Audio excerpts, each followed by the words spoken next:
Okay, so I am having problems with metal in the oil on this engine here, which is a '01 Dodge 3500. I just recently rolled over 400,000 miles, um, and I'll show you why I know there's metal in the oil here in a second. But just recently rolled over 400,000 miles, and have been kind of chasing this issue as far as where the metal's coming from for a little bit now. I just recently put a Dorman vacuum pump on it because I had a fairly significant oil leak from the vacuum pump, and I know Dorman shit and what have you, but it is at least not leaking as much oil now. And I still have the original, and I'm gonna go through the original and um, fix up the original vacuum pump. I did also, just before taking this video, like, see the shit on the valve cover, but did also just adjust the valves on this, and I didn't see anything scary in the valves. But yeah, anyways, this is the engine that we're working with.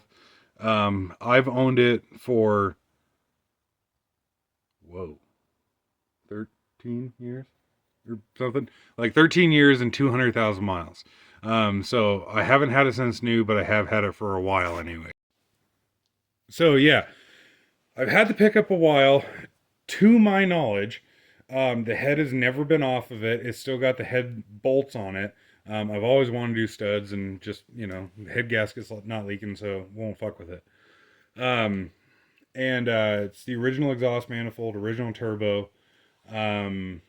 I resealed the tappet cover, I don't know, at this point, 150,000 miles ago or whatever.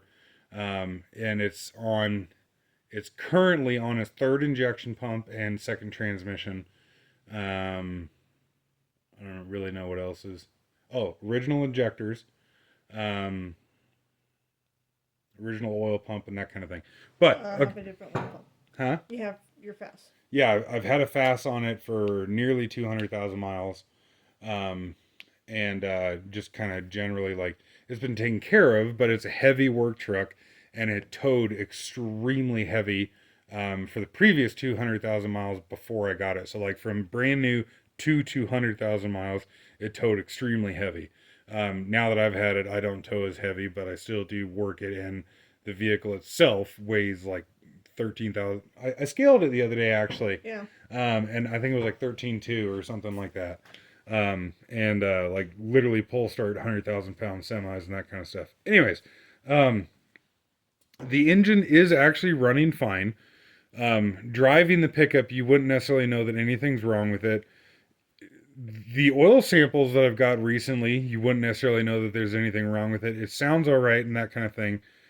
The reason that I know that there's metal in the oil, and that is creating, like, that is a recent occurrence of metal in the oil and what have you, is because I run filter mags on the outside of the oil filter. This is obviously not the oil filter that is on it, but just as a demonstration, these are half round neodymium magnets that snap onto the outside of the oil filter, and magnetic shit sticks on the inside of the oil filter. A lot of people have a lot of opinions on these things one way or the other, but what they are very good for is giving you early warning. And so this filter here is off of that pickup, and the mileage that I write on there is the mileage of when I put the filter on, and you can see a fair bit of metal on the inside. And obviously there's still there. I have since removed the magnets, but it actually still hangs out on the inside. I've been using filter magnets on this engine for, I don't know, 120. At least 100,000 miles, probably. Yeah, at least 100,000 miles.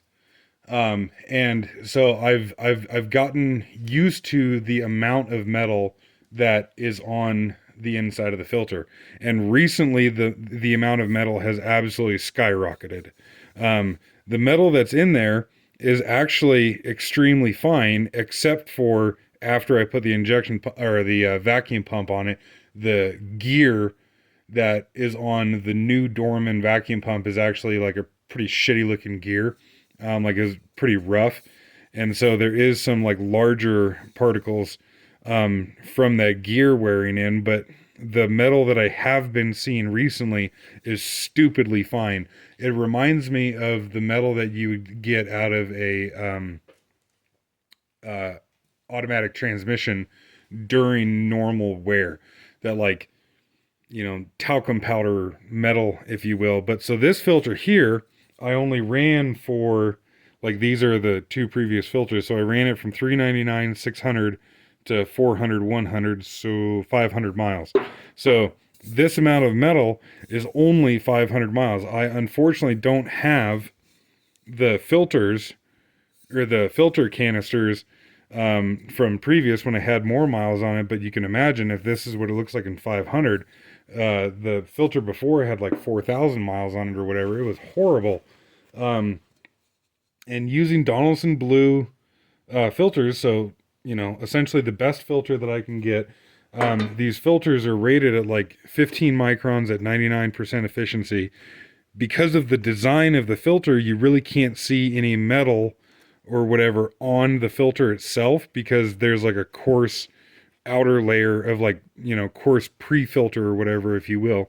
So it is unfortunate with these filters that you can't see contamination on the filter as clearly as you can as with like a cellulose type filter.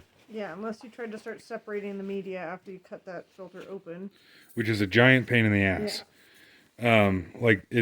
This filter media sucks to cut.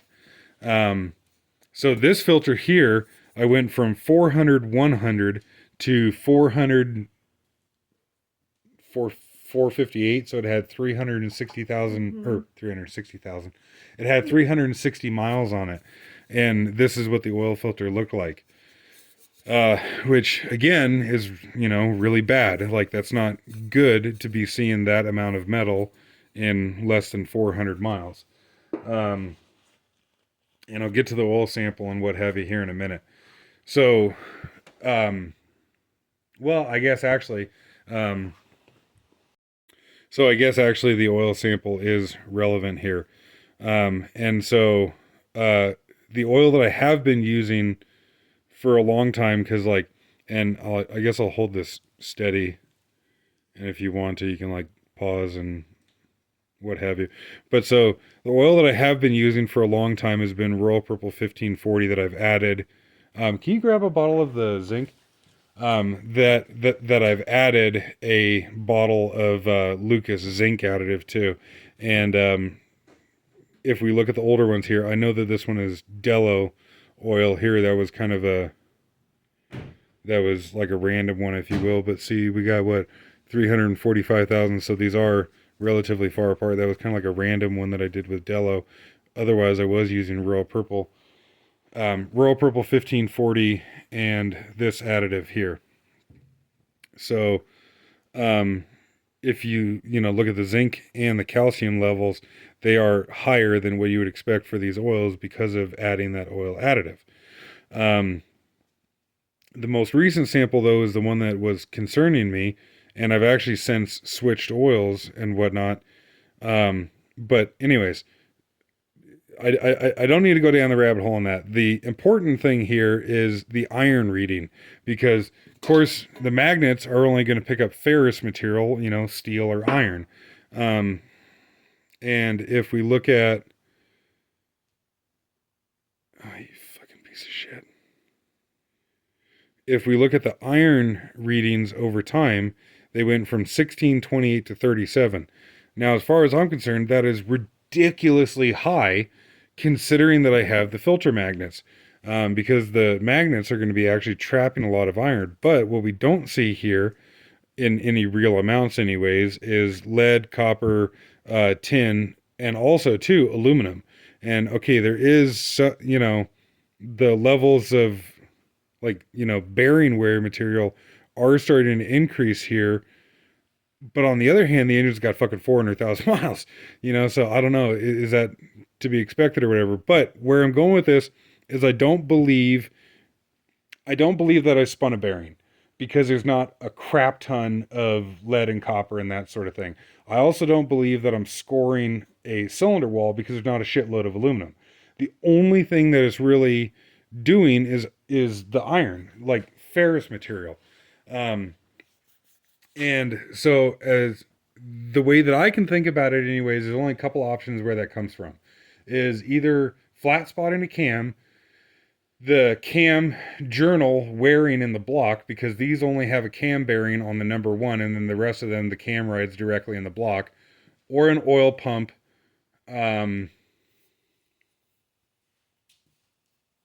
or like gear wear on the front end, um, like the timing gears and shit. Huh? What was Brian mentioning?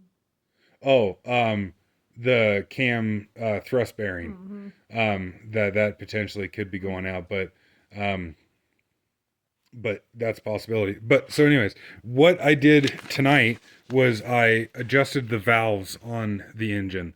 And the last time I adjusted them was roughly 200,000 miles ago. And I didn't actually like write it down and what have you, but I had adjusted them to, approximately 10 and 20 thousandths. Um, and so what I did tonight was I went through and like, front of the engine and the back of the engine. So it'd be intake, exhaust, such and such and such and such.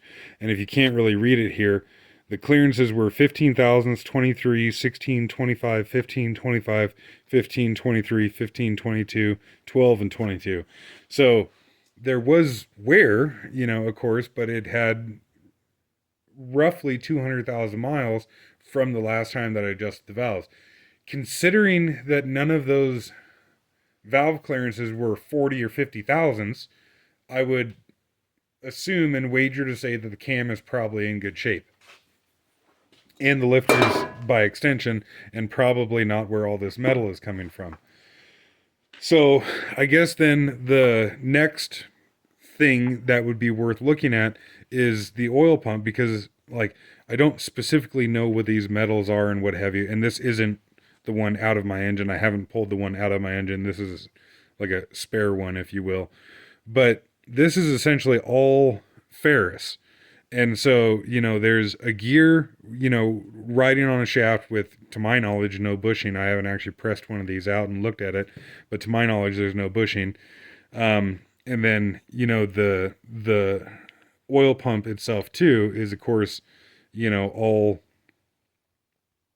ferrous material. And in my mind, anyways, it would make sense that if, like, having that incredibly fine of metal, I would think is like a rotational wear versus like a piston going up and down in the cylinder, and there's no aluminum. More grinding than like shaving, I guess, in a way. Yeah. Or filing, like. Yeah. But like, I guess I'm rambling on here for a long damn time, but my question is, has somebody seen, stupidly fine metal in an engine like this, that wasn't also putting a bunch of like bearing material or aluminum or that kind of stuff in there? Yeah. And the question is like, what do you think this could be? Because like I'm, going through it. I haven't pulled the oil pump yet and whatnot, but like I'm kind of starting to get a little irritated as to where the fuck this is coming from, and in such large amounts too. It's not that you've run out all possibilities either, but we're just kind of like, what's the next step? What's the best idea? Yeah, is the oil pump kind of the next thing to look at? Is it? Yeah, because I thought cam was fairly likely, but considering the valve adjustment that we did just now, I don't think. I don't think that these, because what was the furthest one out? The furthest one out was 16 thousandths. Yeah, the furthest one out was one of the intake valves was at 16 thousandths, so that means that it's 6 thousandths over spec. But last time I adjusted the valves was 200,000 miles ago, and what if I fucked up and I adjusted the valve to 12 thousandths, and then that's only 4 thousandths of wear and 200,000 miles. Right. Yeah. I don't really think that that's like worth freaking out about. What was the furthest out on the exhaust? 25. Yeah, 25. And of course it was fucking 12 years ago or whatever that I did it. But if I remember right, if I remember right, I did not actually adjust all of the valves because some of them were so close that I figured it just wasn't worth it. Like when I did the valve adjustment at 200,000, it looked very, very, very good. Um, and so yeah, like a talk about filters and filter magnets and oil additives and all that kind of stuff is another topic for another day that I do want to get into. But what's I'm trying to remember if my 12 valve did it. And I don't actually remember. But this engine, again, this is just a random part for demonstration purposes. But this engine, the engine that we're talking about, I have run Royal Purple HPS 2050 in. And the HPS is their like high performance street that has a higher zinc content and isn't API approved and all that kind of stuff. And in theory, it's better for older stuff that's pre emissions. One thing that I've noticed with this engine really throughout the years is that when I start the engine on a cold morning, if I don't have the block heater plugged in, and when I say cold, I mean like 0 degrees Fahrenheit and colder, is that I hear like what I can best describe as like a cold hydraulic pump groan. Like if you were to start an excavator or something like that in the cold, when the hydraulic oil is cold, you get a groaning, not quite cavitation sound, but just cold hydraulic pump sound.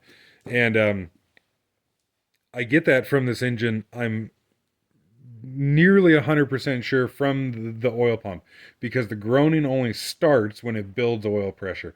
When you first start it, there's 3-second whatever delay before it builds oil pressure.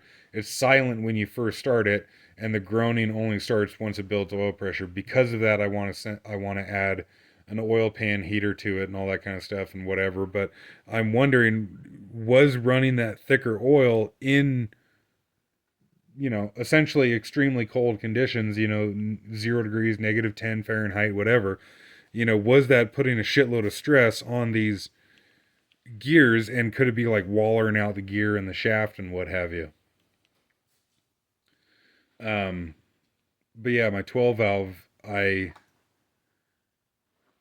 which I no longer have, but I had a 12 valve and I started that without being plugged in like -30 one day. And it did that same groan as well too, but at the same time, that was -30. But yeah, I don't know. Is there anything that I'm missing here or should add, or you think we should add or whatever? But like, basically the question is, what the fuck is this? Has anyone seen something like this before? Because, and I guess to reiterate, the metal from before was stupidly fine. You actually like couldn't even really feel it on your fingers. If you are able to see some larger pieces in here, that only started after the vacuum pump, and I feel very confident in saying it is just the vacuum pump gear bedding in, because the gear kind of looked like shit. But yeah, anything to add to that or whatever? I don't think so. But yeah, kind of going nuts on this, trying to figure it out. Of course, haven't exhausted all avenues and what have you, but I personally have not seen quite like this before, and it's frustrating that. Well, it's frustrating that it's my own vehicle, and that I haven't experienced something like this before. So if anybody has any input, I would love to hear it. And we are going to talk about filters and oil additive and filter magnets and all that kind of stuff later, but that just wasn't the focus of this.